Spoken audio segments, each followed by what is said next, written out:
John, first off, what shape is the squad in ahead of tomorrow night? Yeah, it's good. Yeah, everyone is available, so Johnny obviously, so we're looking forward to the game. Obviously Monday was disappointing, the game was off because they would have given a lot of game time to the lads who hadn't played, so but they're all ready to go, so we have a full squad to choose from. I mean, Alan Bennett is fit to go and ready to play. Alan is back in, but it's one of those questions whether we're still in. The weather has been awful, as we know. The grounds are incredibly heavy, and he's been out for a long time. So we're coming to a lot of games, and we're just monitoring the situation. But it's tomorrow night's a real battle, and you need everyone as fit as fiddles tomorrow night for the game, because Waterford done really well. Their home form is good. They play a bit, but they can mix it because it can be quite physical, and so there's a bit of everything really, and they've been scoring goals. So down there it'll be heavy, we expect, and blustery because it's open, so it'll be a right scrap and right battle tomorrow night. So you need to make sure that everyone that goes on the pitch is fully fit, and that's the way we're looking at the moment. Are you surprised by how well Waterford have done this season? No, not really, because I think we can see from the outside. Anyone from the outside that can move into our league, invest and take over. There are a number of clubs that have a strong fan base, have a strong tradition in soccer in the area, and it was a no-brainer really. So you could see last year in the first division they brought in some serious players. Even Kenny going from us back home, even though they were in the first division. But this year, they've brought in a lot of big players. Obviously Paul Keegan has been a big player for them. Bastian Harry, really good, and they brought Gavin Hoolan back in, so they have a nucleus of a very, very strong team. And obviously up front, Akinada came in, Doofus, the lad back from who was a former Irish under 21, has been getting a few goals from. So when you invest like that, you expect so while people might think that they're a new team or whatever, Waterford have basically bought a Premier Division title challenging team. And they've started and shown that, and they'll be right there to the end. There's no doubt about that. How big a factor is the Munster Derby aspect, I suppose, going into the game? Yeah, I don't think really it's I suppose what's handy is the fact that our supporters have a shorter drive than going to Dublin from that point of view. But I think historically and traditionally there has been really no real relationship between the two clubs over the last probably 20 years, because we've been in different divisions, and we've gone through a tough time, they've gone through a longer, tougher time.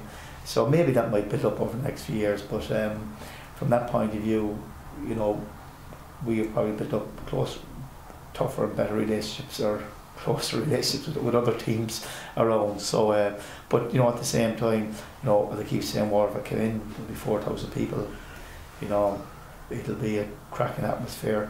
You can see that from their home games already. And it'll be a real battle, and as I keep saying every week, the conditions will dictate that it's going to be one of those nights that the team that want to win will win the game.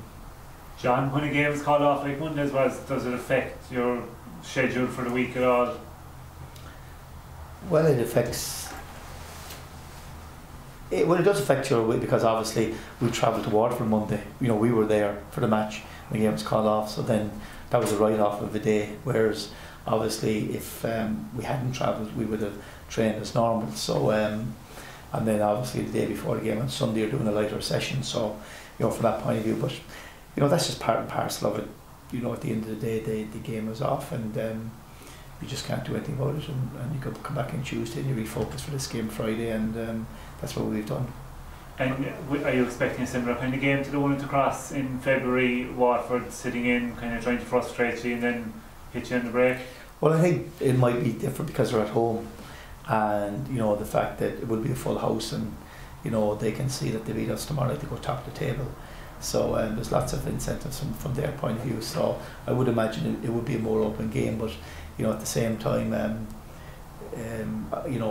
knowing the venue that it is, I think it'll be quite blustery, so you'll have to deal with those conditions on the night.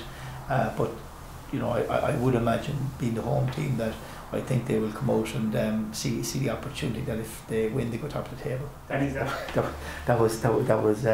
It all helped that season. So look, at the end of the day, would Reddy know what I'm about? Of course he would. He was in the dressing room for the season, and he would know the way we do things. But I think from his point of view, he would see that we try to do everything right down here, and he would understand that the way we try to prepare and go and play teams and win matches. So obviously he was with us the year we won the cup, and he was a big help to us. So he'd know that, but has he any secrets? I wouldn't think so. I think he'd know exactly what we're about, and he knows we prepare properly. We try to do things right, and I suppose after leaving us after we won the cup, the fact that we won the double the following year, he would have seen that that was the progression to where we wanted to get and stay up there. And so I suppose has he any secrets for the boys in Waterford? Like they had Gavin as well, Gavin Hoolan, who was a really good player for us. Kenny Brown, obviously, who was absolutely phenomenal centre back. And so they've had a few lads who've been with us as well, and both of those lads won the cup as well, and Matt Connor. So we've a relationship with some of the players out there as well. But Rennie was good for us while he was here. But I don't think there's anything that he knows enough about us, and I suppose we know enough about him as well. But the group of players here has completely changed since his time, hasn't it? Well, the group of players have changed considerably over the last number of years anyway, because that's just been the rotation of the way it's evolved, where players have moved on, players have left, and so as I keep saying again, a lot of people talk about it, you think about when you win a double last year and you look at the turnover of players, obviously Maguire and O'Connor win, but then you look at the way the back four is evolving, that you have McCarthy and Sean McLaughlin will come in, Aaron Murray, they're three of the back five that played for the last number of weeks. And then you have obviously McNamee has come in and Cummins has come in. So there are new players to set up. So, but unfortunately, that's the way the league is here. You have to, and we're probably the one club that has had a high number of players. Not that we want to have it, that's just the way it's happened. And you just have to deal with it and move on, and not complain, and just try and see, can you bring players in that when people go, that you can bring players in that can keep the team up near the top, and that's what you try to do. I know you haven't a crystal ball, but there's a kind of doubt with the weather about the matches, and at this stage even. I would say there's no doubt it'll be 100% being played, with no question about the match tomorrow night. Okay. They've really you're done the next Saturday night slot on the most to be. I'd say there's no question that match being out tomorrow. Okay. Bowes, what's saying about Monday? Bowes Rovers and Derry found it very tough down there. They built a real fortress in the RSC. The big clubs have found it hard going down there. But Waterford second in the table. So in the league, all the teams are professional, more or less. So they all train every day. The quality of the players and the teams is very high. So Waterford invested heavily. So they have a team of players that have won titles and won leagues. They've Kenny Brown has won leagues and cups in his career. Paul Keegan has won leagues and cups in his career, and they have guys who've been around like Bastian Heary, Akinada. They've all been around their league a long time, so they're Webster, so they know the league, and they've all played with top teams. So so just because Waterford come into our league and they're new, and people assume that they're doing better than they expected, if you look at their squad and their investment, if you look at their bench, and their connection with Swindon, the people they're bringing in, they've invested really, really heavily. So if you invest heavily in this league, the tendencies are you're going to have a squad, and if you're clever, like Rennie would be, and the players he would have brought in, and Pat Fenman, well, then the chances are that you're going to have a team that's going to be up at the top, and that's what they've done. Pat Fenman was an observer in Bray the other night. Do you think you'll have seen anything that will change his thinking or change their thinking?